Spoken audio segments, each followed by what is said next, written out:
भंडारा जिल्ह्यातील तुमसर माडगी येथील सिरिनबाई नेत्रावाला स्कूलमधील आरटीई प्रवेश प्रक्रियेत कथित बोगस प्रवेश व गैरव्यवहार झाल्याचा आरोप करत पीडित पालकांनी पंचायत समितीच्या मुख्य प्रवेशद्वारावर ठिय्या आंदोलन केले। तक्रारदार पुरुषोत्तम हबाले यांनी मे 15 रोजी पुराव्यांसह तक्रार दाखल करूनही प्रशासनाने चौकशी न केल्याचा आरोप केला आहे। या प्रकरणात गट शिक्षणाधिकारी अर्चना माटे यांच्यावर निष्क्रियतेचा आरोप करत त्यांच्या निलंबनाची मागणी करण्यात आली। तसेच रद्द करण्यात आलेला आरटीई प्रवेश पूर्ववत करणे आणि संशयित बोगस प्रवेशांची प्रत्यक्ष चौकशी करून कारवाई करण्याची मागणी पालकांनी केली।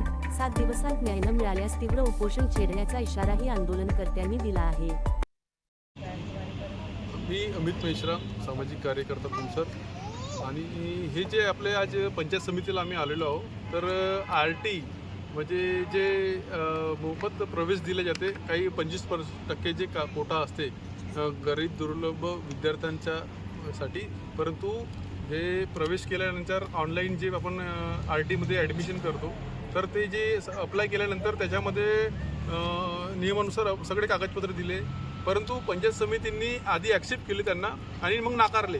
तर हा जो घोळ आहे, या संदर्भात माडगी, चारगाव, ढोरवाडा, देवळा ह्या सगळे देवळी वगैरे सगळे क्षेत्रातल्या ह्या गावातले लोक आज या ठिकाणी पालक आपल्या मुलांना घेऊन आलेले, आणि या संदर्भात आम्ही त्या दिवशी आक्षेप घेतला। शुक्रवारला पत्र दिलं बीडीओने बैठक बोलवली होती, आणि बैठक बोलवल्यानंतर बीडीओच्या या ठिकाणी उपस्थित नाही आहेत। त्यामुळे संतप्त होऊन आज या ठिकाणी पालकांना घेऊन आम्ही आज पंचायत समितीच्या मुख्य प्रवेशद्वारावर आंदोलन करत आहोत, आणि या ठिकाणी शिक्षण विभागाच्या ह्या भोंगळ कारभाराविरुद्ध निषेध नोंदवत आहोत। तर याची दखल जर घेतली नाही तर हा आंदोलन असं सुरू राहील, असं मी या ठिकाणी आपल्याला सांगू इच्छितो।